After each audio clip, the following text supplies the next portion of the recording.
I feel the need for speed. Get away from her, you bitch! What are you? I'm Batman. Você está ouvindo o MesaCast do Mesa pra 4.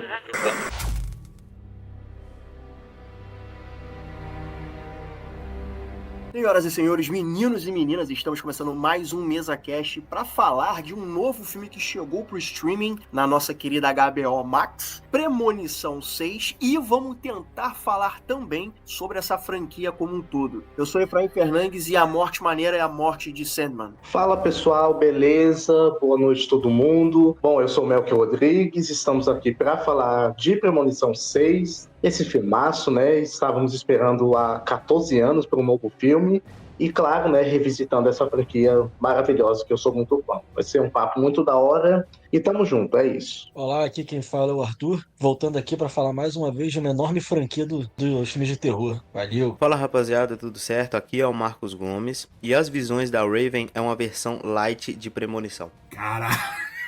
Pode crer, né? Mitou agora. Como é que fala depois do Marcos? Pumba!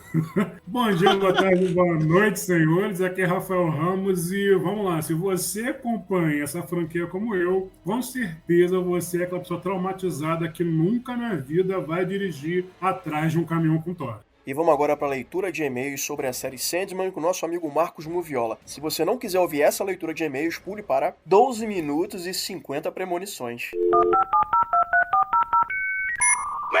Galera, temos um e-mail aqui do Cauã Vitor, nosso colaborador habitual aí, tá mandando e-mail pra caramba pra gente. Cauã, grande abraço, brother. Bom, então vamos ler aqui o e-mail dele. Esse e-mail pode ser um pouco sem sentido, já que eu não terminei de assistir a série e não ouvi o episódio todo para evitar spoiler, mas ainda quis enviar para compartilhar minha opinião. A questão da série ter terminado com apenas 2 temporadas, pra mim, tem realmente muita influência das polêmicas envolvendo o seu criador. Lembro de quando terminei a primeira temporada, ouvi rumores que indicavam que Sandman continuaria por mais 3 temporadas, mesmo que isso fosse mentira e a série fosse planejada realmente para acabar com só mais uma temporada. Acho que toda a situação envolvendo Neil Gaiman finalizou completamente a chance do universo de Morpheus e seus irmãos ser expandido para potenciais spin-offs. Algo também complicado foi a influência negativa causada pelas notícias e o aviso da Netflix que a série terminaria com somente 2 temporadas. Eu mesmo fui influenciado negativamente por essas notícias. A primeira coisa que pensei após tudo isso foi: eles devem ter que comprimir todo o resto para caber só nessa temporada. Então, para que eu vou assistir algo que provavelmente vai terminar no máximo morno? Por esse pensamento que eu só comecei a assistir a série recentemente com a expectativa totalmente baixa e já esperando ver uma concha de retalhos. Até agora, os 3 episódios que eu vi me surpreenderam, desde os efeitos especiais até a confiança mostrada em Sandman, para não ficar dependendo das cenas de lutas para segurar o público, mas sim mostrar diálogos com profundidade e significados. Espero que até o episódio final a série continue assim. Aproveitando, gostaria de recomendar muito a animação Predador, Assassino de Assassinos, até para fazer um episódio falando dela. Vocês já fizeram? Já gravaram isso, né? Já? Cauã, já foi gravado já, tá? Então dá uma olhadinha lá no Spotify. Ah, então tá. E quando lançar Pacificador 2 aí, Efraim? Não, mas vai ter que rolar. Vai ter que rolar. É que o Efraim não gosta de Pacificador. Não, gente, não é que eu não gosto de Pacificador. Eu acho que Pacificador é legal, mas não vejo motivo pra essa parada continuar. Só tá continuando porque o James Gunn, além de ter roteirizado, dirigido e feito a porra toda no Pacificador, ele é o cara da DC. Porque se não fosse por isso, se fosse uma outra pessoa responsável pelo universo DC, Pacificador ia de arrasta pra cima com toda certeza. E eu também não vi a primeira temporada toda ainda, só vi os 3 primeiros episódios. Mas enfim. É legal, mas não é essa Brastemp toda, né? Vocês irão ver todos os episódios depois de gravar ou irão gravar falando do episódio por episódio? E aí? Olha, provavelmente a gente vai comentar episódio por episódio, porque eu não faço ideia de quantos episódios vão ser. Assim, a média, eu vou chutar, deve ser entre 35 e 45 minutos, talvez. Então a gente faz um por semana e tá tudo certo. Cara, cara, engraçado, Pacificador, antes de entrar no Sandman, Pacificador é a série que eu gostei dos episódios que eu vi, mas eu não consigo continuar. Não é demérito pra série. Já aconteceu isso com muitas séries comigo, tá? Porque eu não sou muito de série, o negócio é filme. Pra mim é assim, porque assim, não é uma série que me faz falta, eu não fico com tesão em ver essa parada. Curiosamente, das vezes em que eu parei pra ver o Pacificador, foi justamente o horário que eu tinha pra parar e sentar e comer alguma coisa. Foi literalmente isso. Então, assim, não é uma série que me faz muita falta, porém, eu gosto muito do John Cena como porque ele caiu como uma luva, entendeu? Ele é um personagem que tá... essa série, ela tá dentro do que o James Gunn sabe fazer muito bem, que é aquele besterol dele. Inclusive, eu acho que Pacificador é melhor do que Superman, porque eu acho que dentro de Pacificador, ele tá mexendo dentro do que ele tem um domínio total. Superman já é uma coisa mais complicada. Tanto que a gente pode perceber que tem influências do humor do James Gunn no filme do Superman. Então eu sinto que é mais um filme do James Gunn do que do Superman. Assim como foi com o Zack Snyder na época dele, ele fez um filme de Zack Snyder com a pegada do Superman, foi mais ou menos o que tá acontecendo agora. Mas é uma boa série, tá? E eu não ficaria surpreso se eu gostar mais da segunda temporada de Pacificador do que esse filme do Superman. Nossa, declarações fortíssimas. Mas indo pra Sandman, que essa sim é uma série que eu não parava de ver. Não conseguia parar de ver. Sandman, cara, eu vou discordar aqui do Cauã, porque assim, eu não acho que que o fator Neil Gaiman tenha sido primordial pra poder cancelar a série, tá? Porque, como eu falei isso no episódio, a série já tava finalizada, já tava roteirizado e já estavam gravando, ou seja, eles não iam parar a série, a produção da série, fazer um novo roteiro e falar, agora a gente tem que acabar. E, sabe, ia ser gastar mais dinheiro, entendeu? Eu acho que não é bem por aí. Eu acho que eles tinham a intenção de fazer as 2 temporadas e vou te dizer, cara, funcionou, cara. Eu li os quadrinhos e teve início e meio e fim. Perfeito. Sabe, eu não senti falta de certas narrativas que acontecem no meio ali da história do Morpheus, de todas as edições do Sandman, eu não senti falta. Assim, seria legal ver? Pô, claro, sempre bom ter mais, cara. Ainda mais uma obra que você tem tanta possibilidade de fazer tanta coisa na mitologia, no universo criado pelo Neil Gaiman, tudo sonha, todo ser vivo sonha. Então imagina você, um cara que domina toda essa área dos sonhos. Você tem infinitas possibilidades de diversos universos, e não só do universo que nós estamos, mas universos alternativos e o caramba 4. Por exemplo, nessa temporada se aprofundou a história da Nada, que vinha de uma civilização posterior à civilização suméria, né, que é das primeiras civilizações da Terra. Sumérios? Ou foram os mesopotâmios? Eu faltei essa aula de história. E eu que sou bom de história, tô aqui pagando mico. Mas enfim, é um leque de possibilidades absurdo que Sandman tem. É muito vasto. O que pode acontecer por conta dessas comprovações, desse caso que vazou, né, dessa polêmica que vazou, a gente não ter adaptações do Neil Gaiman por um bom tempo. Perfeito. E ele fala no e-mail também de potenciais spin-offs. Aí eu concordo. O que o Neil Gaiman fez acaba com qualquer potencial de você ter outras coisas dentro do universo de Sandman futuramente. Ou qualquer outra coisa que ele fez, que o próprio que o Neil Gaiman escreveu, né? E tem muita coisa boa que ele escreveu, não só em quadrinhos, mas como também em livros, né? Em romances. Então, assim, eu não acho que seja culpa dos atos do Neil Gaiman, dos atos criminosos do Neil Gaiman, não. Não acho que seja por isso, não. Assim, acho que eles já tinham planejado mesmo. Pois é, oficialmente falando, a gente sabe que a primeira temporada, eu acho que ela foi morna, não foi todo mundo que curtiu, ela foi morna, mas eu curti bastante. Demorou-se pra confirmar uma segunda temporada. Morna no público geral, né? Não que você acha que... tá. Público geral. Tanto que levou, sei lá, 2 anos e meio, 3 anos pra vir essa segunda temporada. E aí, demorou um tempão pra confirmar uma segunda temporada. Exatamente. Aí chegou 2 anos e meio. Foi muito tempo. 3 anos depois. Oficialmente, o que nós temos é que quando eles estavam terminando a segunda temporada, foi quando explodiu todo esse merdelê do Neil Gaiman. Eu acho que também, pela primeira temporada ter tido uma recepção morna, eles já pensaram, cara, encerra na próxima e tá tudo certo, entendeu?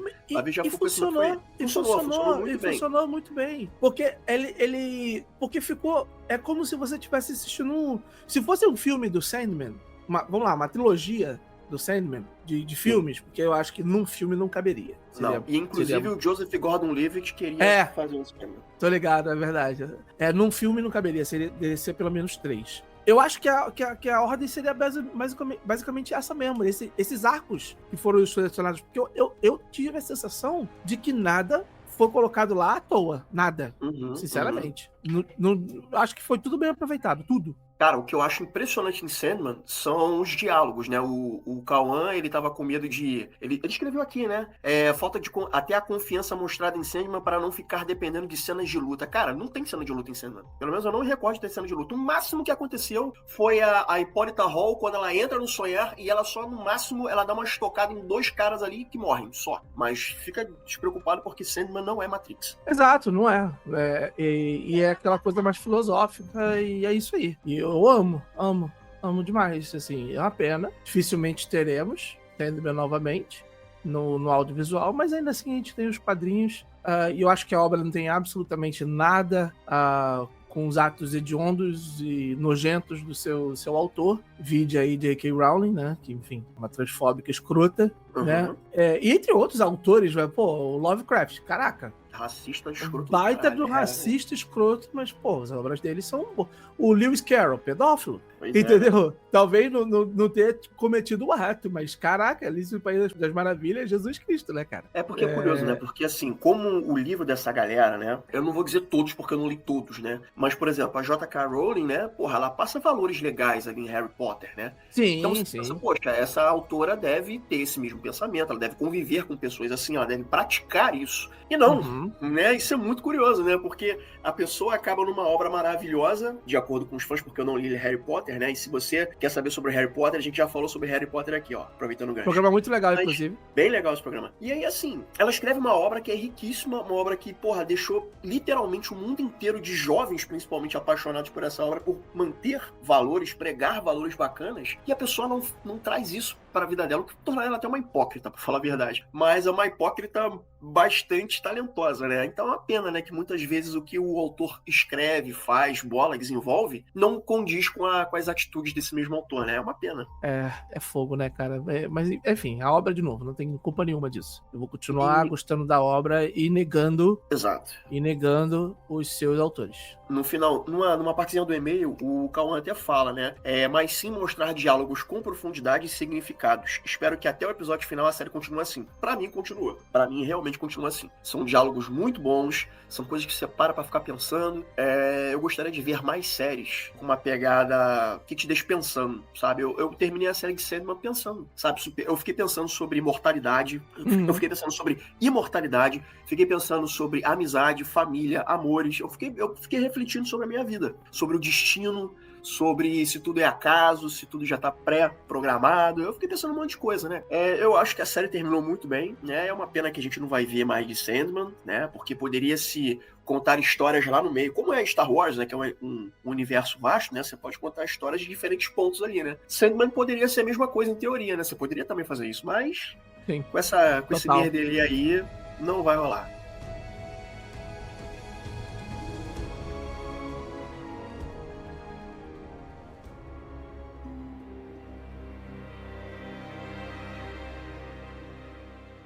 Eu tô me sentindo aqui na síndrome do impostor, porque assim, eu vi os filmes, mas tem anos que eu não vejo esses filmes, eu não lembro de PN, eu vi o último agora, né, pra gente poder falar sobre isso, e você falou aí sobre não dirigir atrás de um caminhão que tem várias toras de vários troncos de árvore. Toda vez que eu tô numa autoestrada e eu vejo aquilo, eu lembro do filme. Uma coisa que é muito marcante na franquia como um todo são as mortes. Vamos tentar fazer uma recapitulação aqui dos filmes até a gente chegar pro 6º filme. O que eu me lembro da franquia é que o primeiro filme era um filme que se levava mais a sério. Eu lembro que ele tinha o Stifler, tinha o Capitão América da Shopee, tinha a menina lá, que é a lourinha bonitinha, tinha a professora e tinha um moleque que previu, né, as mortes no avião e tal. Então eu lembro que o primeiro filme ele se levava muito a sério, mas depois foi virando uma galhofada, né? Foi ficando uma coisa mais divertida, né? E uma coisa curiosa é que geralmente nos filmes de terror, né, aquela figura do assassino, né, da pessoa com quem você tem que sobreviver, ela tem uma forma física, né, ela é corpórea. Aqui não, amigo, aqui é a morte, então não tem como você evitar a morte, não tem como você vencer a morte. Então isso, acho que é um ponto extremamente positivo nessa franquia. E sem falar que o primeiro filme tem aquela coisa meio do sobrenatural, né? Aquela cena da primeira morte do Todd, que a água meio que vai tendo uma forma, vai tendo adquirir vida própria. E o que eu gosto de Premonição é o quanto ela lida com coisas tão banais que, assim, gente, qualquer coisa pode causar tua morte em Premonição. Exato. E coisas tão banais, tão corriqueiras, e o quanto isso pode nos assustar. Uma morte que, pra mim, ela é banal, mas que me deixou um pouco assustado, é do quarto filme, que é quando a menina prende o cadastro na escada rolante. E assim, cara, é o que pode acontecer, não daquele jeito, como, né, no filme mostrou, mas é o que pode acontecer. A gente já cansou de ver notícias de pessoa que se prendeu barra do vestido, barra da calça e caiu da escada rolante. Então, assim, é algo tão simples, mas que no filme toma uma proporção gigante que pode te matar. Como, por exemplo, o ralo de uma piscina. Sim, sim. Pô, Rafa, tu falou aí de escada rolante. verdade. De escada rolante. Eu não sei se você sabe disso, mas uns anos atrás, na nossa faculdade, onde a gente estudava, né? A gente estudava junto, né? No Rio de Janeiro, né? Numa faculdade que tem aqui no Rio de Janeiro. E fica dentro de um shopping. E, infelizmente, uma pessoa uns anos atrás cometeu suicídio. Ela se jogou do quarto andar. Sabe o quarto andar, Rafa? Onde tem as salas de cinema? O cara se jogou dali de cima, cara. Foi um bagulho horrível, assim, cara. O cara foi cair na primeira loja, tipo, no totem da Casa e Vídeo, ali do primeiro piso, cara. Foi um bagulho muito sinistro. Muito sinistro. Lembrei de Premonição na hora. Cara, mas eu acho que a gente falando sobre o primeiro filme, eu acho que ele com certeza é aquele filme que ele tem a cara de anos 2000, né? E acho que ele é um filme que teve uma grande importância pro cinema slasher, né, nos anos 2000. E eu acho muito maneiro justamente a gente tentar avaliar esses filmes naquilo que eles têm de melhor, né? Eu sou um cara que critico muito, e eu me refleti muito sobre isso, na verdade, né? Que recentemente a gente falou sobre o trailer lá de Avatar, e eu falei, pô, Avatar 2 é um filme que é só pela técnica, é só as imagens bonitas e tal. E a história, o roteiro é meio sem graça, meio fraco, sabe? E aí eu tava... eu acho que o James Cameron, ele justamente quer colocar aquilo que ele tem de melhor na tela, né? Que é justamente essa questão da qualidade. E eu acho que o Premonição é muito isso, né? É muito a inventividade das mortes, né? Porque a premissa é muito legal, né? Como foi concebido esse filme é muito maneiro, né? Que é uma menina que, não sei se vocês sabem disso, né? O que inspirou o roteiro foi uma menina que tava indo pegar um voo de avião. E aí ela descreveu que teve uma sensação ruim de que o avião iria cair. Cancelou o voo dela e realmente o avião caiu, aquele avião que ela tinha deixado para trás, né? E aí, sabendo disso, o roteirista se baseou nessa ideia para poder criar o roteiro de Premonição. É uma premissa muito legal, né? Essa coisa, quem nunca sentiu aquela angústia, né? Uma coisa de um pressentimento de que vai acontecer alguma coisa ruim e tal. E você colocar isso na tela do cinema do jeito que Premonição coloca, né? Como o Rafa já até falou, né? Daquela coisa mínima, né? Pô, um preguinho que a menina pisa ali desencadeia tantas coisas ruins que podem matar a galera, né? Então, eu acho que o primeiro filme, ele consegue ser muito redondinho nessa questão, né? Ele é um filme muito maneiro, que tem umas mortes bem inventivas. E apesar de ser o primeiro filme, né? Eu acho que o roteiro passa, porque é justamente a primeira vez que a gente tá tendo contato com aquele filme, né? Então, o primeiro filme com certeza, pra mim, já um dos grandes clássicos do terror, por incrível que pareça. E como o Efraim falou, é um filme vamos dizer assim, de slash em que o assassino é a própria morte. Exato. E falando do primeiro filme, cara, eu confesso que eu até hoje tenho um cagaço quando eu entro em avião. Eu acho que todo mundo que assistir esse filme tem um medinho mesmo. Amigo, eu tenho duas coisas. Quando eu tenho que pegar sem avião por causa de trabalho, eu fico olhando, eu penso, tem criança no avião. Deus não vai matar uma criança depois desse avião. É a minha culpa, que me tranquiliza na viagem. E o outro outra vez eu peguei um avião de São Paulo para o Rio, e quem entrou no avião? Lília Cabral e Paulo Betti. E eu só pensava, se esse avião cair, a notícia vai ser Lília Cabral e Paulo Betti morrem em acidente aéreo. E dane-se os anúncios. O restante. Max, você estava falando aí da questão do que o diretor se baseou, né? Se eu não me engano, era Premonição, que a princípio era para ser um episódio de Arquivo X, né? E acabou sendo rejeitado, e ainda bem, né, que foi rejeitado de uma certa forma, porque se transformou numa grande franquia, assim. Eu gosto muito do primeiro, acho que, como o Max falou, eu acho que o primeiro, eu sei que é meio contraditório falar isso, mas eu diria que o primeiro filme ele é mais pé no chão do que os outros, entendeu? Ele realmente trabalha com um inimigo invisível, que é a morte, que a gente não vê. Depois tem os próximos, alguns já viravam umas galhofadas. O 3 ainda mantém um pouco mais da estrutura do primeiro, de questão que é uma coisa mais séria, uma coisa mais focada, mas eu gosto muito do primeiro filme, gosto muito mesmo.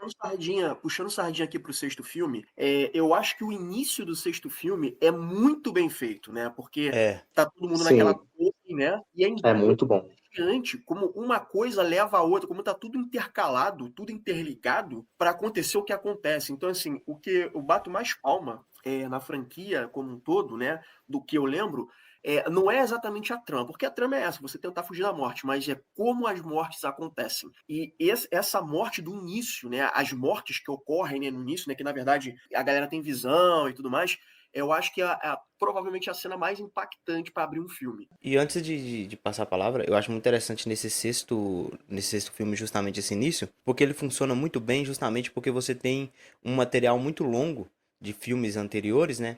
Porque essa cena é muito tensa, cara. Porque tu tá o tempo todo ali, vai dar merda aqui agora, o elevador vai cair. Porque, sabe, você já tá esperando isso, porque todos os filmes já te fez esperar isso, né? Esperar o pior, né? Esperar que qualquer coisinha ali mínima fosse fazer com que uma catástrofe acontecesse. Então aquela cena do elevador, enquanto eles estavam subindo, cara, eu tinha certeza que aquela parada ia despencar e ia cair. E não foi, né? Mas eu fiquei tenso, sabe? Justamente é muito maneiro brincar com isso, porque você tem material pra isso, né? E sem falar que, assim, esse pra mim, o sexto filme, ele tem uma fotografia muito bonita, cara. Pô, essa parte inicial é linda. A fotografia é linda. E o que eu... não sei se eu tô falando besteira, mas a impressão que tá é que esse foi o filme que a cena inicial foi a mais longa, que vai te dando uma angústia, você, como o Marcos falou, você pensa, vai acontecer agora. Não, vai acontecer agora. E você vai vendo o chão lá trincando, fala, cara, vai acontecer agora, vai acontecer agora. E o que eu gostei desse filme é que você vê o trailer, e o que o trailer mostra ali não é nada ainda do que vai acontecer no filme, cara. Eles enganam, o trailer engana a gente. Porque a própria cena do churrasco, que é que está no trailer, ela é muito maior do que o trailer te mostra. E eu gostei dessa tensão que ele quer. É fulano que vai morrer. Não, tá com não sei quem. Não, o filho tá não sei aonde. E vai aumentando a tensão até que, né, vem aquela catarse que a tragédia acontece e aí... Cara, eu acho que esse filme, vou dizer o sexto, né? Acho que o sexto, que nem vocês falaram, né? Ele acompanha bem o que os outros filmes fizeram. E eu gosto muito, particularmente, porque ele é o que mais lembra uma tragédia grega. Se a gente fosse pegar, por exemplo, como exemplo, o Édipo Rei, que Édipo Rei é um resumo simples, né? É o que tem a esfinge, que ele decifra lá, e ele vira o rei. Desde criança, o pai dele manda ele embora, nada de manda matá-lo, porque ele deveria matar o seu próprio pai. Deveria. Com isso, quando ele descobre que é adotado, que já está em outro lugar, ele descobre essa profecia e foge da cidade acreditando que o pai dele era o pai adotivo. Com isso, com o desenrolar da história, ele mata um homem na estrada, chega em Tebas, Tebas tem a esfinge, ele decifra o enigma, vira o rei de Tebas. E com o passar dos anos, Tebas novamente é acossada por uma praga, ele começa a busca pela verdade, que fala que essa praga só vai embora quando ele descobrir quem matou o pai dele. E nisso, à medida que ele vai procurando a verdade, quanto mais ele se aprofunda em querer saber a verdade, tem o profeta, que é o Tiresias, que sempre fica falando, cuidado com o que você procura, o assassino está mais perto do que você imagina, até que ele descobre que ele matou o próprio pai, casou com a sua mãe, e aí o resto fica para os outros contos da trilogia tebana. E por que eu tô falando isso? Porque essa história começa com a menina tendo pesadelos como antepassado dela, e na procura de saber o que tá acontecendo, ela que vai desencadear todo o processo também. E é legal porque nas tragédias gregas, normalmente se acompanha a família, a linhagem. O castigo, ele perpassa as linhagens, até que o restabelecimento cósmico da situação tenha estado em harmonia, tenha se encerrado. Então, basicamente, são 3 gerações ali em que começa a acontecer diversas situações, e quanto mais ela se aprofunda em procurar saber em relação ao que aconteceu com a tataravó, em procurar a mãe dela, mais ela vai trazendo a morte para ela. Então isso acompanha todas as gerações de família dela. Isso é uma parada que eu acho muito legal. E lembra muito também aquela parada que é o Rube Goldberg Machine, que é aquela bolinha que passa no troço e vai ativando vários mecanismos até chegar no final, que no caso é a forma mais difícil de fazer algo simples, que a morte vai ativando diversas coisas para no final só matar, mas tipo assim, é um anel, é o bagulho que trinca o chão, é uma moeda jogada não sei aonde. Cara, isso é muito maneiro. Esse filme para mim foi o que mais amarrou assim, em questão da história, assim, no geral, pra mim. Pô, Kira, tem uma cena, Kira, que é na Casa da Coroa, que a menina vai lá, né, pra visitar, acho que é a avó, se eu não me engano, né? E aí a avó, ela é toda neurótica, mano. Ela tem todo o ambiente de casa controlado e tal. Aí quando a morte entra ali, que eu acho que ela vira um feixe de luz, que ia queimar alguma coisa, que ia estourar não sei o quê, a coroa vai lá e vira e fala assim, tô de olho em você. Então, tipo assim, a mulher tinha todo o ambiente dela controlado, ou minimamente controlado, ou aparentemente aparentemente controlado para ela evitar a própria morte. E aí a neta sai, e nessa dela provar que ela tá certa, provar pra neta, ela se sacrifica. Ela falou, cara, que sabia? Eu já tô com saco cheio dessa porra, vou ter que provar pra garota, ela vai se Tipo fuder. assim, vou morrer mesmo, tô com câncer. Um dia vou morrer mais, um dia mesmo. menos. Já ia morrer de qualquer jeito. Pô, naquela situação que ela tava, melhor morrer mesmo, né, pô? Já tá quantos anos presa naquele lugar, E a né? mulher tá ali pronta pra viver no mundo de Mad Max, né? Mas a motivação, talvez, que a gente possa encontrar ali é que ela tava querendo proteger a família dela, né? Que enquanto ela Sim. estivesse viva, né, a família dela ainda também estaria E eu viva. vou te É um falar, sacrifício, né, mano? Isso é foda. Eu vou te falar, esse Premonição 6 pra mim foi assim, o mais emocionante nesse quesito Familiar. dela querer proteger a família, do sacrifício que ela fez. Sim, mas sabe, eu tenho um problema pra mim nessa questão, assim. Eu entendo isso que tu falou, né? Desse ser justamente esse filme que a família se importa uns com os outros, né? Mas eu não senti um impacto muito grande das mortes para aqueles personagens, sabe? Eu acho que quando acontece uma morte, né? É ali chocante na hora, mas ali depois eu acho que tá todo mundo de boa, sabe? Eu acho que Então, eles Ele poderiam segue o talvez baile. gastar. Eu acho que eles poderiam gastar um pouquinho, uns 5 minutinhos, sabe? Com algum diálogo, alguma coisa assim, ou alguém da família surtando, sabe? Igual a gente viu nos outros filmes, né? A galera falando, pô, eu sou o próximo, vou me suicidar pra acabar com essa parada e tal. Eu acho que eles poderiam ter explorado isso um pouco mais, porque justamente igual o Rafa falou, né?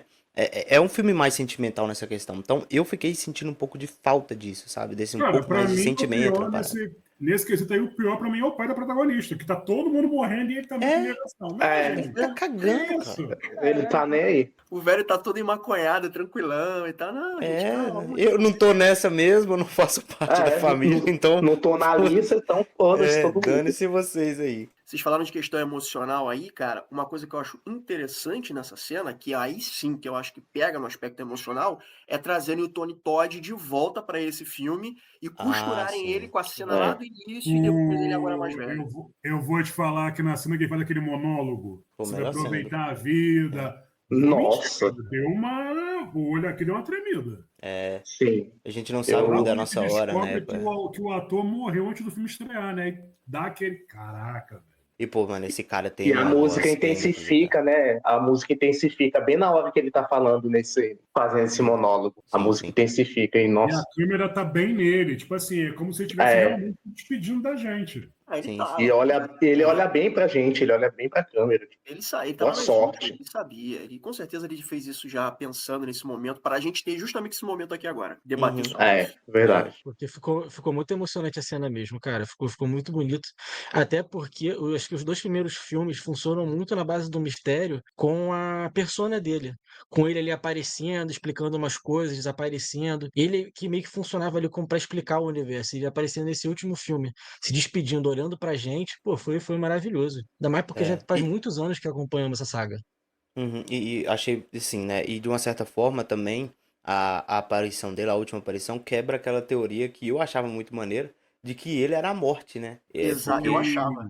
Eu achava quebrou que essa era teoria. Eu acho que todo mundo pensava mesmo. Eu achava. E, tipo, eu gostava dessa ideia, sabe? Não que eu acho que deveria ser, mas ter essa teoria, assim, né? Pairando sobre a galera, os fãs, era maneiro, né? Porque justamente eu achava que tinha aquela pulga Eu atrás da achava orelha. que ou ele era a morte, ou ele que tinha alguma dívida com a morte e trabalhava pra ela. Eu não sei porquê, eu sempre achei que alguma Um fosse alguma anjo, coisa né? nesse sentido, assim. Tipo o surfista prateado, né? Poupa alguém o da minha arauto, família, que aí eu faço seus trabalhos.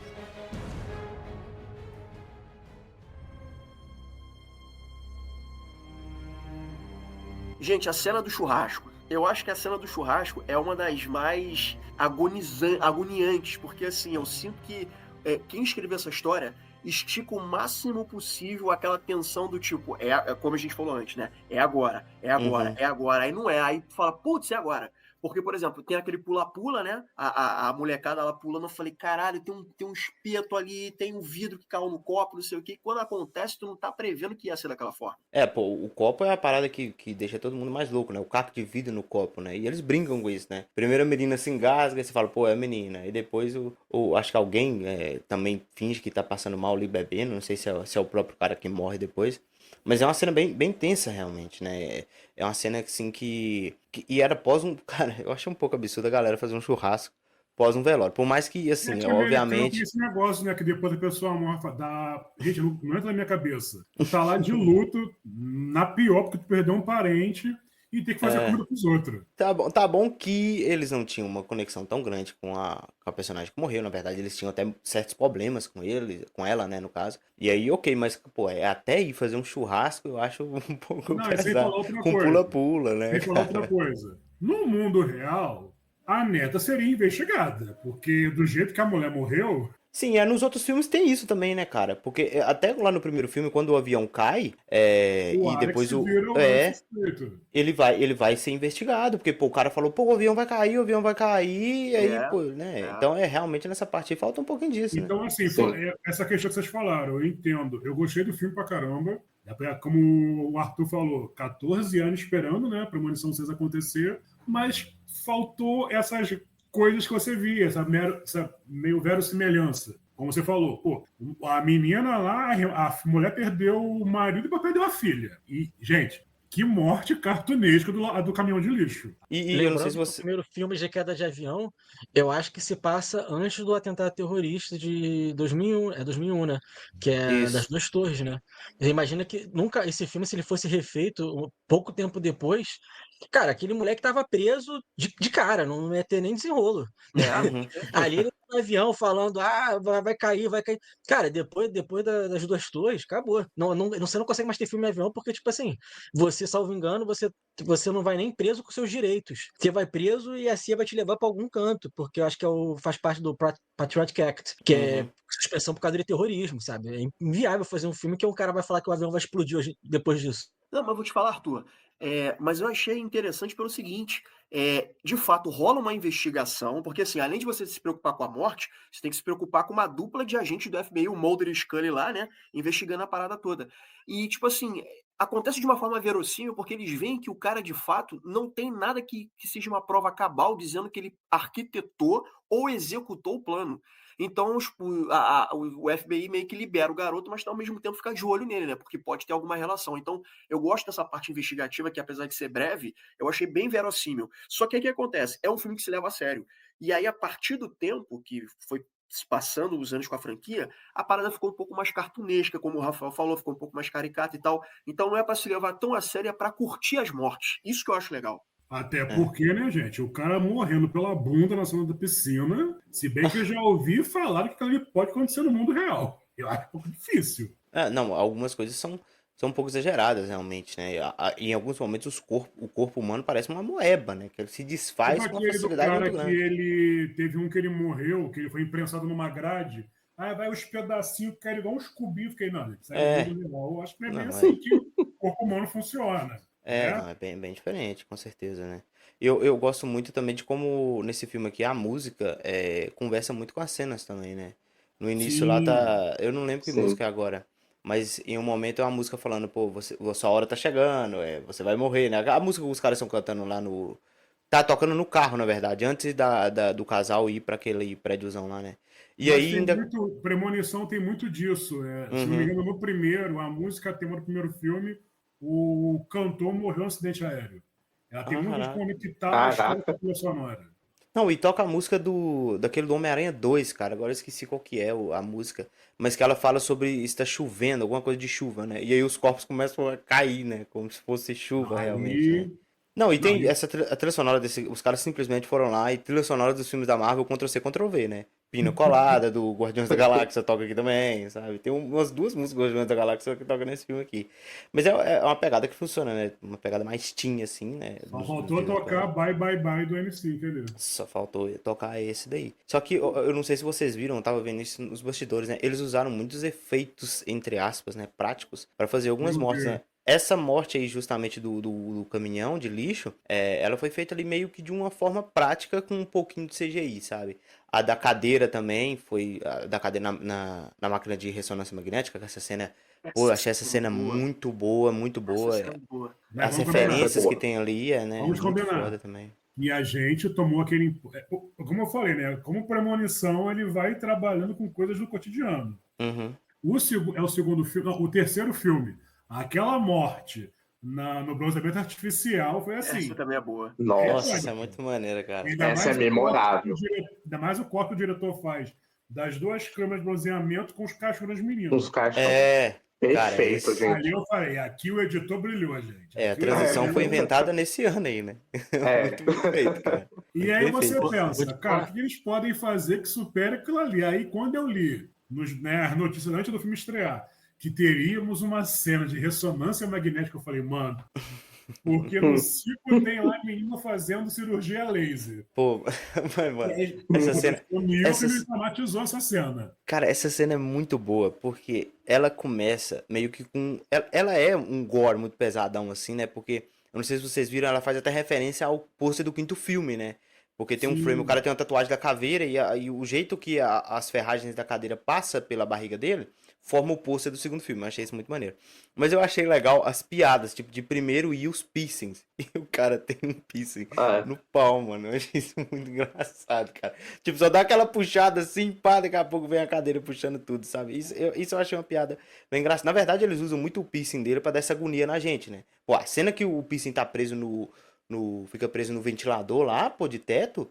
Pô, mano, aquilo é agoniante. Eu tava virando a minha cara pra ver aquela parada. Porque, sabe, é muito agoniante essa. E ele não morre nessa cena, ele vai morrer no outro dia. Não. Algum de vocês tem piercing? Porque Não. assim, pra quem tem piercing, eu já tive piercing no septo e piercing no ouvido, né? Achei que eu ia falar que tinha um piercing no... Não, muito, eu tenho medo. Ainda mais agora, depois desse filme, nem meu irmão. mesmo. Mas, assim, a pior coisa que tem é essas toalhas que tem fiapinho. Quantas vezes secando a cabeça, tipo, prendendo no piercing e você vai pendurar, fazer qualquer coisa, tua orelha indo. A agonia que dá. É a mesma coisa no septo também, que eu tinha no nariz. Você passa a toalha, daqui a pouco tu vai pendurar a toalha, tipo, tua cabeça indo junto. Cara, deu muita agonia essa cena. Assim, disparado. Porque o quão doloroso é, o quão assustador é. A possibilidade de você rasgar uma parte do corpo, porque ficou preso em algum lugar. E é muito maneiro como eles vão montando essa agonia, né? Porque, tipo, prende ali primeiro e ele vai subindo nos objetos, né? E aí, tipo, ele sobe na cadeira, ele sobe na mesa. E aos poucos ele fala, mano, vai dar tudo errado. E a gente já tava esperando que ele fosse morrer realmente, né? Que ele seria o próximo. E eu acho muito legal como tem esse plot twist no meio do filme do cara, né? Ele não é filho legítimo lá da família, né? Ele é um caso da mãe lá, então ele não tá envolvido nessa parada, né? Eu achei isso muito, muito interessante. Só que a morte dele é justificada no filme também, porque se ele não tivesse morrido, ele conseguiria salvar o irmão dele a tempo, né? Então não precisou de matar ele, né? O próprio Tony Todd fala que se você tenta sacanear a morte... Enganar a morte, né? É isso que eu ia falar. Com a mulher e aconteceu. Você entra no balaio. Ele não fazia parte da linhagem, mas como ele tentou interferir salvando aquele outro rapaz, querendo impedir a morte do outro menino, então a morte pensou, um potencial inimigo, vamos acabar com ele. Mas, gente, uma dúvida aqui. Existe algum filme da franquia, eu realmente não lembro, existe algum filme da franquia em que alguém, de fato, engana a morte e sobrevive? A Kimberly no segundo. A única Kimberly que eu lembro é a do Power Ranger. Tirando isso...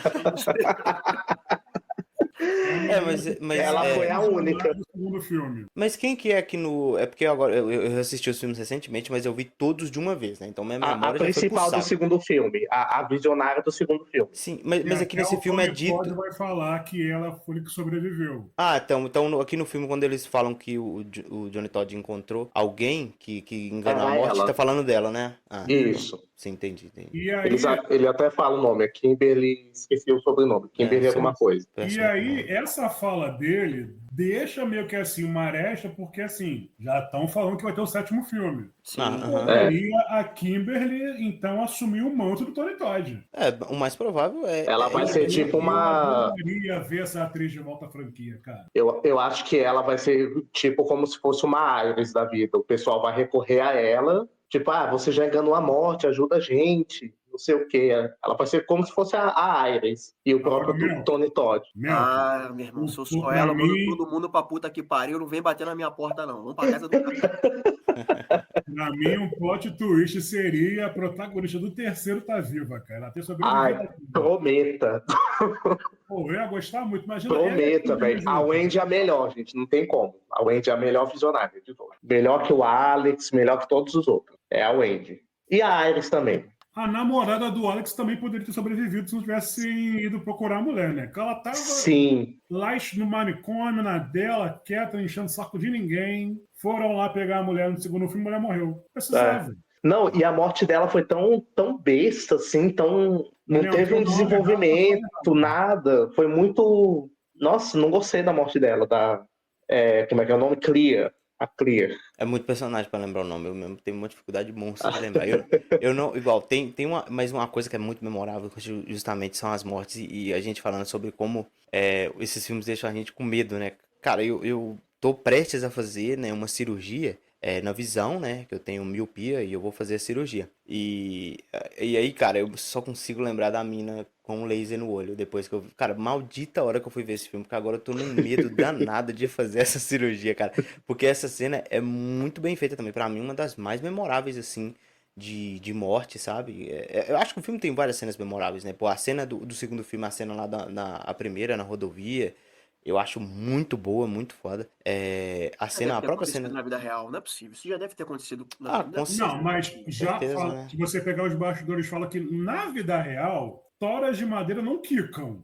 Mas também não quer dizer que não consegue ninguém se desprender da carga, né? Não sei, né? Não, é direto, tipo, acidentes de caminhão que acontecem assim, o mais recorrente de acontecer, né, principalmente caminhões que estão com madeira, né, é justamente das madeiras entrarem na cabine, né, e os caras são esmagados pelas madeiras, né? Então é muito comum. Eu aqui mesmo, tipo, aqui na minha cidade, é a capital do eucalipto, né, então acontece recorrentes acidentes, infelizmente, envolvendo isso, né, o cara sofre acidente e o cara às vezes nem morre por conta, sei lá, porque a carreta tombou, ou algo assim, é mais por conta realmente das toras que acabam entrando dentro da cabine e acabam esmagando o cara. Então, isso é bem real, né? Apesar de que aqui nesse filme aqui no sexto também, a morte final, os caras morrem por causa de toras de madeira, né? Foi bem irônico, né, velho? No final do filme, amigo... Caraca, cara, tipo aquela moedinha dos infernos desencadeou um trem. Cara, mas sabe uma parada que eu fiquei pensando também? Talvez tem essa maldição, entre aspas, né, que tava perseguindo a família, mas talvez tinha alguma coisa também nesse objeto, mano, sabe? Tipo, porque um policial fala, né, quando o menino tá tirando a moeda, fala, ó, não tira essa moeda daí que dá azar. E, pô, se a moeda seria responsável por acabar destruindo, matar todas aquelas pessoas que estavam lá naquele prédiozão lá, né? E acabou que não aconteceu. Então, porque a mulher tomou a moeda do menino, né? E tirou todo mundo de lá e tal. Mas no final é a moeda que também faz com que tudo se resolva, né? Que a morte realmente da galera aconteça. Então talvez uma questão que possa vir a acontecer no próximo filme é justamente talvez os objetos inanimados que possam ter algum tipo ali de maldição dentro deles, sabe? Eu acho que eles podem explorar isso aí também. As joias do infinito da morte, tipo um negócio Exato. Tipo, caneta, lápis, sei lá, tem outra pra você já várias coisas aí. Tava rolando uma história no Twitter. Pô, o Coringa matou um cara com lápis, irmão. John Wick, porra. John Wick. John Wick. Mas eu lembro mais do Coringa, porque... Tava rolando uma história no Twitter, no X, que o diretor tinha ideia de fazer premonição no Brasil. Aquele que serve panela de pressão. Bala perdida, né? E dá pra fazer bastante coisa aqui. Panela Bala de pressão, perdida. chinelo virado ao contrário. Chuveiro. Lorenzetti, mano. Cara, se isso acontecer, mano. Dá pro americano comer vai ser do baralho. Mas eles não vão fazer. Infelizmente, vai ser uma visão americana, né? Não vai ter essas paradas. Só se a gente fizesse o filme, né? Se a gente fizesse o filme. No Brasil, não tem uma panela de pressão explodindo, não é no Brasil. Não tem uma bala perdida rodando aí? Pô, aí é encontrada. É encontrada. Aí o objeto inanimado. A bala seria. É isso que eu ia falar. A bala seria o objeto principal. Tá vendo? Qual que é o e-mail do diretor? Vamos mandar essa ideia pra ele. Não tinha uma morte lá que era algum acidente montanha-russa? Sim, do terceiro. Eu evito montanha-russa desde então. Nem fala, mano. Eu já tinha medo recorrente de parque de diversão. Depois de ver esse filme, pra mim, realmente acabou. Eu acho que eu nunca fui numa montanha-russa como essa montanha-russa do filme. As montanhas-russas que eu fui é de um carrinho, dois carrinhos no máximo. E mesmo assim, eu fico num cagaço. Porque eu lembro... E a trilha sonora do filme... vem na minha cabeça. Toda vez que eu vou nessa montanha-russa pequenininha, quando eles ligam o carrinho, começa a andar, aí vem a música. É foda. Nossa, velho. Eu nunca tinha. Eu revi. Eu, na verdade, vi todos os filmes de forma completa pra gente gravar aqui, né? Só que eu já tinha visto um. Cara, eu acho que, se eu não estiver enganado, era o terceiro filme que eu vi. Eu lembro que a gente tava na casa de uns amigos e eles falaram, vamos ver um filme aqui, só que eu não tava nem prestando atenção no filme. Tava prestando mais atenção na mina que eu gostava, que tava do meu lado lá na época. Tava nem prestando atenção no filme. Mas eu lembro que tinha. Se eu não estiver enganado, acho que era o terceiro filme, que eu lembro da cena do prego. A cena do prego é do terceiro filme mesmo, né? Que a menina pisa no prego. E acho que é a cena do Não, caminhão. esse Esse é o quarto. Esse é o quinto. Ah, esse é o quinto. Ah, então foi o quinto que eu vi. Acrobata, não é?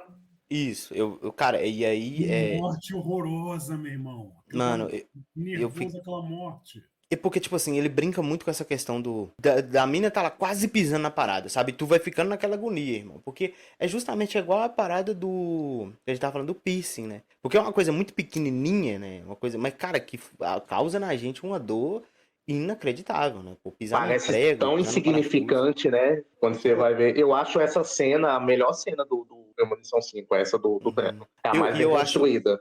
E eu acho o Premonição 5 pisar no Lego o melhor é filme. ruim. Pô, pisar no Lego é uma merda, cara. Eu já fiz isso algumas vezes já. Mas pra mim o quinto filme, mano, por incrível que pareça, eu acho que é o melhor, mano. Eu acho que ele consegue amarrar muito bem essa questão. Pô, eu achei o final muito Porque bom. o quinto filme tem um plot twist que ninguém tá esperando. Sim, mano, eu achei isso muito bom. Cara, eu acho que é muito legal o Tom Cruise genérico lá também que tem, né? Que ele. Tom Cruise da Shopee.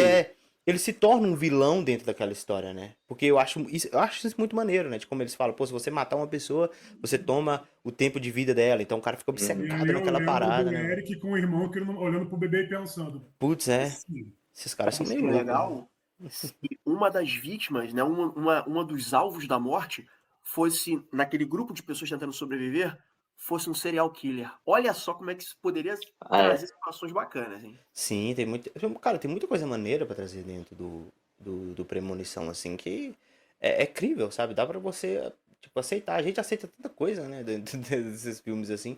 E eu vou ser bem sincero com você que, se a gente for comparar com a maioria dos filmes de terror que ganharam continuações, tipo, depois de anos, Premonição é uma das mais bem-sucedidas, mano, sabe? Esse Premonição 6 aqui é um filme completamente assistível, cara. Eu não tava esperando nada desse filme, de verdade. Eu tava falando, pô, lá vão requentar, lá vão pegar a nostalgia e não vai funcionar. Cara, e funcionou, sabe? Eu acho que ele tá entre os melhores filmes da franquia, o sexto, sabe? Então, é uma coisa bem diferente que a gente não vê Agora, só uma recente. coisa. Ele abraça, né, cara? Ele abraça a galhofa. Eu acho que ele pega o que os filmes B faziam, né? Ele abraça bem a galhofa, ele abraça bem as mortes, ele amarra bem. Ele vai criando muita tensão nas cenas. E assim, e bem filmado. As cenas são muito legais de assistir. Porque o primeiro é muito sério. Faz sentido que seja, né? Tem aquela parte da água que acho que foi até o Rafael que falou, que é só para mostrar a água voltando, que é só para mostrar que assim não é uma coincidência, não é um acaso, não tenham dúvidas disso. A morte está ali, ela planejou, orquestrou. É só para vocês terem certeza que tem uma entidade ali que tá fazendo tudo acontecer. E o sexto já tá naquele ponto que assim, abraça a galhofa, é uma moeda que descarrilha um trem, e, pô, e desencadeia outras situações, e ficou muito bonito, assim, comparado, eu acho que, se a gente for falar, acho que Hellraiser também teve um filme recente muito bom. Não sei se Jogos Mortais teve, eu não assisti. Eu sei que saiu algum filme recente, tem algum tempo já, mas eu não assisti. Mas assim, é muito bom ver algumas franquias ganhando novos filmes e que estão e que acreditam no potencial da franquia, de melhorar ela, de acrescentar alguma coisa para a história. É muito maneiro isso. Agora, olha só. Esse filme, como o título fala, né? O subtítulo, de Laços de Sangue. Eu confesso que eu esperava que, de alguma forma, o filme ia dar essa ligada entre todas as histórias. De falar também do outro pessoal. Porque se a morte veio matando todo mundo, isso aí foi meio que uma falha do roteiro. Se a morte vem matando pela linhagem, então, por exemplo, os pais do Alex tinham que ter morrido antes dele. Os pais dos Vietnãs tinham que ter morrido antes. Se fosse por essa linha do roteiro. Isso aí eu acho que é um pouco de uma falha. Posso estar vendo pelo em ovo, mas pra mim foi uma falhazinha do roteiro aí. Porque justamente na minha cabeça, o Alex era provavelmente um dos descendentes de alguém que tava lá no prédio, né? E que acabou sobrevivendo. Mas aí tu falando isso aí faz. O pai dele tinha que ter morrido antes dele. Verdade, Isso aí eu não tinha raciocinado mesmo, né? Isso aí realmente é. Não sei como eles vão explicar isso. Né? Só que vocês lembram que no Premonição 2, o pessoal do Premonição 2 conta de momentos que eles estavam presentes em acidentes que houve no Premonição 1 que era para eles estarem lá, que era para eles estarem ido cada um no local desses acidentes, e por alguma eventualidade eles não foram. E era para eles terem morrido. Sim. Ou seja, eles não morreram nesses acidentes, e quem acabou morrendo foi aquele pessoal. Ou seja, nessa questão aí do Alex, eu acho que não era bem a linhagem do Alex que iria morrer. É difícil explicar, eu sei. Aquelas pessoas do 2 iriam morrer primeiro, no caso. Eu acho que pegaram a linhagem do 2. Mas como aquele pessoal do 1 também estava ali, aí pularam para eles. Alguma coisa assim, mais ou menos. É porque, querendo ou não, a morte nessa questão, ela não escolhe um visionário, né? Uhum. Tem essa questão também, ela não escolhe bem um visionário. Da mesma forma que aconteceu com a Iris. Morte burlando ela mesma, na verdade. Isso, exatamente. Ela não escolhe um visionário. Mas faz sentido, é isso que você falou, Rafael, mas eu acho que... dos pais do Alex seus primeiros, né? Faz sentido. Eu acredito que nada disso atrapalha o filme, a história, nem nada, mas não, justamente mas um detalhe pertinente. É um detalhezinho ali que a gente fica, né? Pra quem gosta de teorizar todas essas paradas, realmente é uma coisa que tu olha e fala, pô, mas E não sei se vocês chegaram a ver, gente, que estavam falando que o roteiro inicial de Premonição 6, se eu não me engano, se passaria num navio lá no século passado. Não vi. Não tinha visto essa parada aí, não. Mas interessante. A ideia inicial seria num navio, tipo um navio do século passado, século das navegações. Entendi. E aí as pessoas que estariam nesse navio seriam a linhagem de sangue do pessoal que chegaria agora no tempo original. Cara, imagina se eles fazem uma premonição do Titanic, que alguém que tava no Titanic teve uma premonição. Já tem. Seria. Aquele filme lá, anos atrás, que é o Navio Fantasma, que também é um filme que eu gosto pra caramba, cara. É meio que uma premonição ali, mais ou menos. Né? Eu gosto também. Mas seria interessante um premonição com o acidente principal no navio. Não teve ainda. Eu acho que dá pra explorar muita coisa, muitas camadas ali. Talvez lidando com certos fatos históricos, mas sem ofender. Isso. Eu ia falar exatamente. Não vai querer meter o holocausto premonição, gente. Não. Não. Mas igual, tu falou de, sei lá, Torres Gêmeas, sabe? Talvez fosse uma coisa que coubesse fazer, sei lá, sabe? Alguma coisa assim. É difícil, igual o Efra falou, porque realmente são, às vezes, eventos históricos catastróficos, né? E às vezes você falar um pouco disso, você pode acabar ofendendo uma galera ali, uma galera aqui que não vai gostar e tal, mas, sei lá, eu acho que é uma ideia interessante você trazer um pouco mais pré-realidade, né? Uma ideia que me passou agora. Eu tô sóbrio falando essa porra. A morte querendo ir atrás do Liam Neeson. E aí a morte liga pra ele e fala: eu não sei quem você é, eu não sei o que você quer, eu tenho habilidades que me tornam um pesadelo, não sei o que, né? Eu não vou te procurar. Mas se você me perseguir, caso contrário, eu vou te procurar, eu vou te encontrar, eu vou te matar. Tipo, ele ameaçando a morte. Porra, isso ia ser muito bravo isso aí. Sabe uma parada? Manda, cadê o e-mail do roteirista? A gente tem que arrumar o e-mail do roteirista, pô, pode ajudar a gente. Mas sabe uma coisa que eu achei muito interessante? Tem um dos meninos lá nesse sexto filme que tá jogando Mortal Kombat, né? E, pô, as mortes do Mortal Kombat, Fatality, é totalmente as mortes que a gente vê no Premonição, né? Os corpos, que igual eu falei, tem uns corpos, mano, que parece que, sei lá, os caras são umas geleias, irmão, sabe? O cara que morre no elevador mesmo, pô, o cara se desfaz, irmão, de uma forma inacreditável, sabe? Eu achei muito... Às vezes é engraçado até. E com a morte do 2, né? Daquele filho lá que vira gelé quando o vidro cai. Agora, a morte da mãe dele me deu atenção. Eu fiquei tenso com a morte da mãe dele. A do elevador me pega muito, porque eu morei num prédio antigo que o elevador parava de funcionar o tempo inteiro. Fiquei trancado no elevador, sendo que, pô, criança, né? Inúmeras vezes, tinha que esperar muito tempo. Então, essas paradas que acontecem no elevador me incomodam muito. Essa da mulher, principalmente quando ela fica presa numa garra lá, num braço lá com garra. Cara, eu olhei aquilo, é isso e a cena do Resident Evil, o primeiro. Que a menina acontece a mesma coisa também, né? Tipo, vai tentar passar o corpo, não dá, e o elevador volta a funcionar, cara. Isso é terrível. Mano, e sabe uma coisa que eu gosto muito nesse sexto filme? É justamente essa questão deles brincarem também com aquelas coisas pequenas, mas que desencadeiam coisas maiores. Naquela cena de quando a protagonista tá explicando pro rapaz, o homem lá que tem o piercing, né? Que é o que pra eles a próxima vítima. Fala, ó, é o melhor personagem do filme. Ele é muito engraçado, ele é muito maneiro, ele funciona bem realmente. Eu achei muito, muito interessante como ela fala, se esse cortador de galhos bater no cara com o soprador e o soprador desestabilizar um dos meninos e o menino Sim. pode acertar a bola na sua cara. Aí o cara fala, pô, uma bola vai me matar? E você fala, óbvio que realmente até a gente fala, pô, essa menina tá viajando, uma bola não vai matar o cara. Só que, indiretamente, a bola mata a menina, realmente. Se ela não tivesse tomado a bolada, ela não tinha caído na lixeira.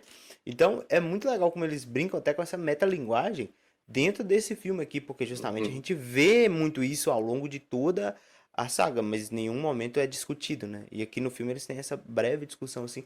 Eu achei maneiro, achei legalzinho, sabe? Eu falei, depois que ela tomou a bolada, e cara, assim, uma criança chutar uma bola naquela força, assim, bota esse moleque pra Exatamente. jogar no Flamengo, irmão, porque tem futuro pra caramba. Tira o Neymar e coloca lá no Santos. Porra, tá maluco. Cara, tinha um filme quando eu era moleque que eu nunca vi porque eu tinha medo, que se chamava Faces da Morte, que era uma história lá que aconteciam várias mortes bizarras e era um cara que narrava, mas depois descobriram que as mortes eram fake, né? Não eram mortes verdadeiras, mas tipo assim, era só coisa bizarra, tipo assim, sei lá, cachorro, luta de rinha de cachorro, ou gente morrendo de forma grotesca e tal. Né? E muito foi se falado sobre esse filme, eu não vi porque eu tinha cagaço de ver isso. Eu não sei se era documentário, eu não sei se era um falso documentário, mas enfim, mas parece que não é verdadeiro. E eu acho que esse filme talvez possa ter influenciado o Premonição na franquia, em pensar mortes grotescas, né? Pensar em mortes inventivas. Mas eu lembro disso, eu não sei se vocês já chegaram a ver esse filme. Talvez o Kira conheça, né? Porque o Kira, ele se amarra em terror. Mas tinha esse filme, Faces da Morte, que foi muito falado quando eu era moleque. Eu não era nem nascido quando saiu esse filme, acho que é de 78. Na verdade, 78, eu assisti há muito tempo atrás. Eu não consigo lembrar direito, que tem muitos e muitos e muitos anos. Eu lembro da capa no VHS. E assim, na verdade, o problema dele é que ele misturava cenas de verdade com cenas encenadas. Então, cenas de jornalísticas, de coisas que aconteceram, eles misturavam com outras coisas também. Foi censurado em bastantes países. E assim, é morte atrás de morte, e a tentativa realmente é mostrar que, tipo assim, como se tivesse acontecido de verdade. Só que quando você mistura cena verdadeira com encenação, isso dá um tom meio desgostoso pra galera. Mas seria bom tentar achar pra reassistir, cara. Eu lembro que teve um segundo também, são dois, eu acho. Ou são mais, eu lembro que são dois pelo menos. Dois eu tenho certeza que são. Mais do que isso eu não prometo, não. Eram bem macabras na época. Pô, quando você é novão, novão, novão, essas coisas assim te impactam bastante. Eu A acho gente que a assiste. capa era tipo uma caveira, né? Uma caveira com uma cobra, um negócio assim, não lembro. É, uma parada assim. Pô, era maneirão.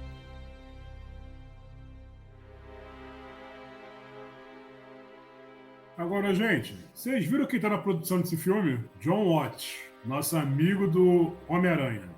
Ah, Ele o é um John dos Watts produtores. no sexto filme? Eu gosto, por incrível que pareça, eu gosto do John Watts. Eu sei que tem muita gente que não curte muito ele, principalmente por causa da trilogia lá do Homem-Aranha. Mas eu acho que o John Watts ele é um cara muito bom. Ele só produz, né? Mas eu acho que ele manda muito bem na questão de manter, de criar laços entre os personagens, sabe? E eu acho que esse é um dos grandes problemas desse filme aqui, olha só pra tu ver. Eu acho que realmente ele tem essa dificuldade. Uma coisa que exemplifica muito isso pra mim dentro desse filme é justamente a relação da protagonista com a mãe. Eu acho que fica uma coisa muito rápida e muito mal resolvida, sabe? Ela no começo ali odeia a mãe, sabe? Não quer saber da mãe porque a mãe abandonou e tal. E ali, acho que só pelo fato da mãe acreditar nela e estar do lado dela nessa questão toda, né? Dessa teoria da morte, né? Que é uma parada, tipo, bem de filme mesmo, né? A menina faz o quadro lá, faz as teorias todas, coloca na sala pra galera poder ver. Algumas pessoas ficam muito ofendidas com aquilo que ela tá falando, quase ninguém acredita nela. Não, Mas aquela a cena mãe. ali. Mas a mãe acredita, né? E aí, cara, a partir disso, aí ela cria um bondezinho, um laço com a mãe ali, que eu achei um pouco, sabe, mal resolvido demais, muito Não, pra rápido, mim, essa sabe? cena mais bizarro é, tipo, acabaram de enterrar o pai, aí ela vai. Então, gente, pela É, ordem, vai ser você, fulano, depois faltou pô, minha filha? que família sem noção essa família aí, cara. Cara, mas ela parece aquele meme do cara apontando pro quadro, falando que nem É, maluco. E assim, sendo que, vamos lá. Beleza, ela tá falando, tipo assim, a morte vai vir atrás de todo mundo. Cara, quantas pessoas na história do universo venceram a morte? Assim, de forma real. é. Cristo, e olha lá. E olha lá, tem um E olha cara. lá. Sempre tem uma história aí, né? De um cara que tomou. Mano, esse foi um cara que sobreviveu à morte, mano. Eu Sim, lembro que uma vez. Eu lembro que 50 uma vez Cent eu. sobreviveu. 50 Cent enganou a morte, tomou 9 É. tiros e tá aí até hoje. Não, mas espera aí, que o 50 Cent não se compara com a história que eu vou contar pra vocês aqui agora. Uma certa vez eu tava na escola, mano. E aí, aqui na minha cidade, tem uma clínica de reabilitação. Aí levaram algum desses caras pra contar a história de vida deles e tal. E aí o cara contou que ele, em uma dessas histórias loucas da vida dele, ele foi sequestrado e foi levado pra uma fazenda. Nessa fazenda eles amarraram o cara numa cadeira e, sei lá, bateram no cara, socaram o cara e tudo mais e tal. Diz que pegaram telhas e tijolos e quebravam na cabeça do cara e tal. E que em algum momento ele tinha conseguido escapar. E aí quando os caras encontraram ele tava na beira de um rio. Os caras dispararam 27 tiros no cara. E um desses tiros foi na cabeça e jogaram o cara no rio, no mar. E o cara conseguiu sobreviver pra contar essa história pra gente. Eu falei, meu irmão, esse cara aí enganou a morte, realmente. E, óbvio que nada disso deve ter sido verdade, né? Mas o cara contou isso pra gente e eu, na Mas época, não fiquei maluco. Não supera o cara que foi no aniversário e só tinha uma célula no corpo. Não supera esse cara. Pô, mano, essas histórias são muito foda. Eu, na época que eu era criança, eu achei que era verdade. Eu falei, caraca, esse cara é foda mesmo, ele é embaçado, né? Imagina, mano, tipo, cheio de criança, o cara contando umas histórias dessa, que foi sequestrado. Pô, nós as crianças tudo morrendo de medo na escola. Mas esse foi um dos caras que conseguiu enganar a morte aí. Pô, e a morte olhando pra isso falando, cara, não é hora dele, cara. Para Não com é hora, isso, é chega. exato, não é minha hora. Para de ficar tentando matar É, ele. o pai dele tinha que ter morrido primeiro, né? Esse cara é a parada. Se o pai dele tivesse morrido primeiro, aí quem sabe os 27 tiros matassem ele. Darth Maul enganou a morte. Darth Maul, o Imperador Palpatine. Todos de É. Star Wars enganaram a morte, essa é a verdade. Ah, que menos. Só o Han Solo que não, né? Só o Han Solo que não. E olha que. Mas o Han Solo aparece lá como lembrancinha no último filme. Até o Han Solo volta, cara. Se a gente for pegar em cultura pop, assim, tanta gente que ressuscitou, meu irmão. Tem o É Constantine, muito né? Do Constantine. Keanu. Tem a Brenda de Todo Mundo em Pânico também. Aquela ali venceu a morte.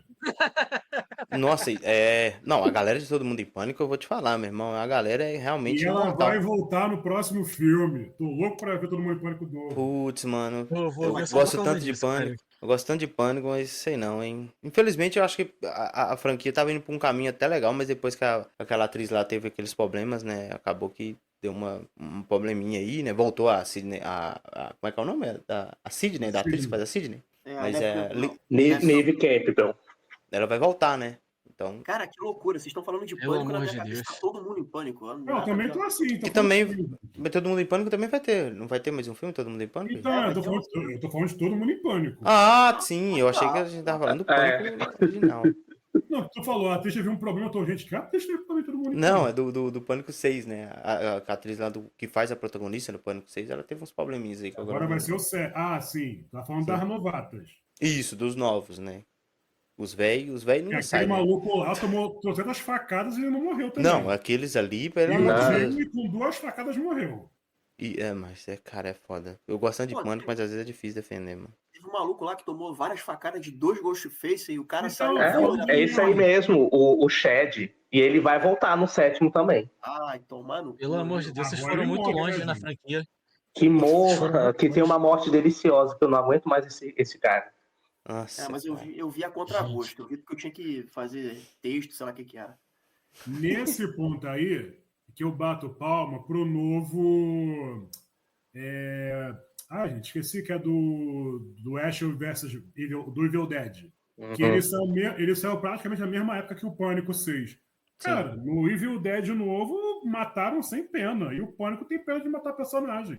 O Pânico tem medo de matar personagem. O Pânico, na verdade, a gente não teria os outros filmes se não fosse aquela mulher que escreve o livro toda vez. Se aquela mulher tivesse morrido no segundo filme, já tinha acabado a saga, né? Mas aí... E eles iam matar ela, eles queriam matar ela no segundo filme mesmo. Quer dizer, eles iam matar o Dewey no segundo filme, e no terceiro eles cogitaram da Gale ser assassina. A Gale Weathers, eu odeio essa mulher. A Gale Ela podia ter Weathers. morrido no 6º, porque o trailer dava a entender que ela poderia morrer no 6º filme. Mas a Gale Weathers não morre no sexto filme, não? Não. Ah, Não, não. eu achei que ela tinha morrido, Eu cara. também achei que ela Não. tinha morrido.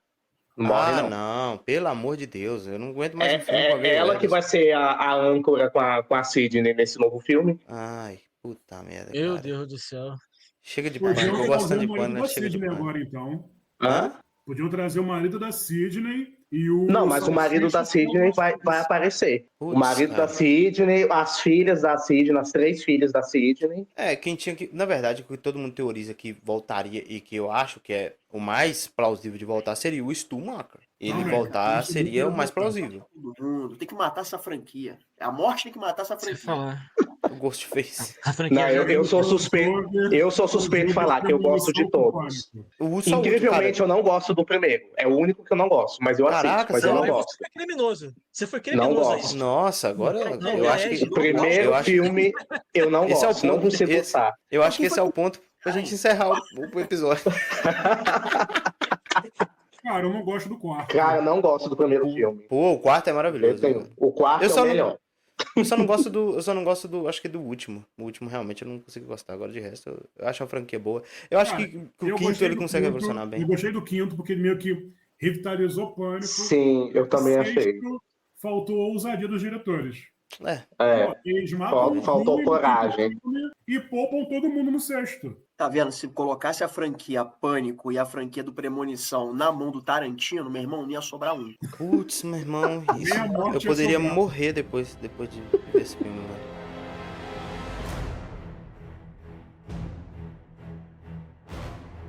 Senhores, a gente revisou a franquia. Ia falar franquia Pânico, ó. A gente revisou Também. a franquia Premonição e falamos um pouco do sexto filme. Então, vamos ver aqui. Quantas cadeiras vocês dão pro sexto filme, cara? Eu não tava esperando nada, me diverti. É uma diversão descartável? É, porque eu não sou tão fã da franquia assim. Não sou tão fã quanto vocês.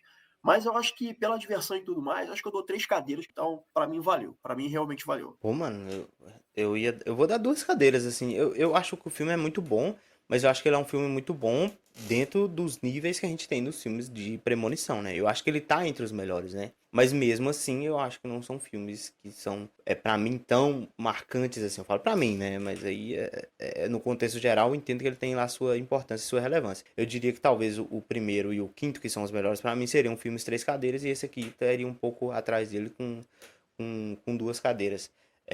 Mas eu achei um filme muito interessante. Realmente, como o Alfredo falou, não esperava nada. Mas foi um filme legal, maneirinho. Mas eu não sei se eu vou ter muitas lembranças desse filme nos próximos meses. Não sei se eu vou ficar com ele na cabeça, assim, sabe? Então, talvez seja, como o Efra falou mesmo, né? Aquela diversão descartável, né? Mas valeu a pena, sabe? Eu acho que é um filme maneirinho. Pô, te digo mais, hein? Quero mais 4 filmes do Premonição e acabem com o Pânico. Porque eu acho que o Pânico tá uma bosta, não tô curtindo. E eu sinto que eu me divirto um pouco mais dessa nova leva de filmes. Eu me divirto mais com a franquia do Premonição. Mais sólida também. Eu também acho mais sólido que Pânico. Declarações Olha, polêmicas de senhor Efraim. Declarações polêmicas. Olha, deixa eu ver. Eu acho que eu vou dar 3 cadeiras também, mais pela questão de que, mesmo sendo uma sequência de muitos anos depois, eu acho que foi uma sequência que ela fez jus ao que a gente já conhece da franquia. Teve algumas reformulações inventivas, mas sem destruturar a base do que a gente já conhece. A cena de abertura eu acho a melhor cena de abertura da inteira, melhor que todos os outros 5 filmes. Eu acho que esse sexto filme, ele tá ali entre o meu top 3, entendeu? O meu top 3 da franquia. Eu coloco Premonição 3 em primeiríssimo lugar, nada acima dele, depois Premonição 1 e depois Premonição 6. E o resto, Abismo, aí depois vem Premonição 5, Premonição 2, Abismo, Premonição 4. Premonição 4 é o último dos últimos. Então eu acho que eu coloco esse como... vou dar 3 cadeiras. É um filme muito bom, eu gostei. 2 cadeiras e um banquinho. E o banquinho se deve ao fato do seguinte: eu trabalhei durante uns 3 anos na coleta de lixo, né? E pensa num objeto para atrair acidente. Eu tive colegas que perderam parte do dedo, tive colegas que chegaram a se cortar com vidro muito feio, tiveram que sair. Eu tive acidente também. Então, assim, é um veículo com uma taxa de acidente, tipo assim, altíssima. E eu fico muito feliz que esse filme saiu agora e não saiu no período que eu trabalhava com o caminhão. Porque eu já tive um momento assim que aquelas caixas de entulho, a gente bate às vezes com esse tipo de caminhão, né? E tem que tomar muito cuidado porque elas viram, elas tombam pro lado do caminhão. E já tinha chegado a tombar uma vez comigo. que acabou acertando no muro e não virou completamente. Tipo, sai correndo, deixa ela virar e depois tu vê o strike como que fica, né? Então eu fico muito feliz que esse filme saiu agora. Não preciso ficar preocupado. Espero não trabalhar mais na coleta, nunca mais, porque eu vou ficar com muito medo desse filme. Esse filme trouxe um novo medo depois da ressonância magnética. Eu não esperava ver alguém morrendo com ressonância magnética, porque é uma coisa que eu tenho que fazer por causa da minha coluna. E assim, então fica o banquinho de menção honrosa para essa morte terrível que teve aí no caminhão. Eu vou dar 3 cadeiras também. Como eu falei, foi um filme que me divertiu. Por incrível que pareça, o Benjamin quis ver o começo do filme e ficou amarradão. Foi muito engraçado esse Pra ver momento. essas paradas, Rafael? Não, ele falou assim, quero ver. Mas ele só viu o começo e depois ele ficou assim, amarradão. Ah, mentira isso daí. Deixa a tua esposa saber disso. A gente viu junto, filho. Então, 3 cadeiras pra mim, realmente. Premonição 6 conseguiu revitalizar a franquia. Eu gostei muito dos personagens. A Iris, a própria atriz que faz a Iris jovem, muito boa. Trouxe um coração, um sentimento ao filme. E claro, né, nosso querido Tony Todd, que pra mim ali, a participação dele foi muito boa. Mexeu com o coração, deu aquela emoção a mais no filme. E aproveitando, gente, uma coisa que eu quero saber com vocês. É consenso geral que o quarto é o pior filme da franquia? Óbvio. Alguém discorda? Eu acho que não, mano. Acho O que Efraim nem... tá em silêncio. Eu tô em silêncio porque meu gato tá no cio e ele tá enchendo meu saco querendo pegar meu braço. Ah, nem fala de gato no cio, meu irmão. Tinha uns 5 gatos no cio no teto de casa aqui essa semana. Foi foda, velho. Puta, mãe, tá enchendo meu saco aqui. Tá? Agora, porque olha só, eu vou falar pra vocês que pra mim o final do quarto filme foi tão anticlimático, cara. O Porque final do quarto do filme é do nada- ônibus? Do ônibus não, do caminhão, né? O quarto filme é o da corrida de carro. Do nada termina um filme colocando um efeito de raio-x. Ah, foi muito anticlimático. Porque a Sim. graça da premonição é você ver a galera, os acidentes, a morte acontecer. Tu não queria ver lá, por mais que matou os 3 personagens no final, mas eu acho que a gente queria ver a morte deles acontecer, não um 3D de raio-x surgindo ali na tela. Eu acho que a única coisa boa do quarto filme é quando os créditos sobem. Ah, cara, a cena do shopping é legal. Quando a namorada dele morre na escada rolando, que ali me gerou traumas. Olha o Efraim com o gato. Olha o gato aí. Cuidado aí, Eu no Efraim. braço. Vocês não estão vendo, vocês estão ouvindo, não tem, obviamente, né, a visão aqui, a galera que acompanha o podcast, mas tá aqui meu gato querendo pegar meu braço, filha da puta. Aí, né? Tá enchendo meu saco. Seria alguma premonição que ele tá tendo, Efraim? Ah, não sei. Ele tá querendo te tirar dessa casa. Certamente. Cuidado. Será? Aí tá puxando meu Lembrando braço. que é aqui. um gato laranja, hein? É. Significa que é o gato que mais apronta. Esse ano vai sair aí Good Boy, que é um é. cachorro que vê assombração. Vai que tem um gato. Nossa, velho. Mas cachorro. Eu- Mas gato é meio místico, irmão. Gato vê essas paradas aí, ó. Ah, o É, negócio que eu Mas é digo. por isso que cachorro é uma coisa mais fofinha, entendeu? Gato vê espírito, gato vê Aí imagine cachorro vendo demônio. Eu já falei aqui que eu vou pegar os meus e vou abraçar eles quando eu estiver assistindo. É, porque se é esse que nem cachorro morrer, meu irmão, nem- vai é ter que nem- panelaço na porta da casa do diretor. É que nem cachorro quando começa a latir pra parede, né, mano? Pô, mano. Deus. Sim, sim. A gente já tá falando abobrinha. Deixa eu encerrar logo. isso aqui. Encerra essa merda aí. Galera, se você tiver uma crítica, uma sugestão, quiser que a gente fale de algum filme, de alguma série, você já sabe, mesa pra 04@gmail.com, 04 numeral. Estamos no Spotify, Deezer e outros agregadores, além do YouTube. Então curte, compartilha, manda essa gravação pra quem é fã da frequência, ó, da franquia Premonição. Senhores, muito obrigado pela participação de vocês, muito obrigado pela audiência de vocês e até a próxima. E meu gato tá aqui agora quietinho, porque ele já se satisfez no meu braço, né? Valeu, Valeu. gente. Cuidado, não tem uma banheira na sua casa, por precaução. Não tem nem Cuidado dinheiro quando for pra ter fazer isso. ressonância magnética. Beijos. E Não, não vá cortar tua grama com o cortador. Vai na mãozinha, pega uma pá. Cara, se a gente for levar essa parada a sério, a gente tinha que ficar igual aquela velha, né? Todo mundo num bunker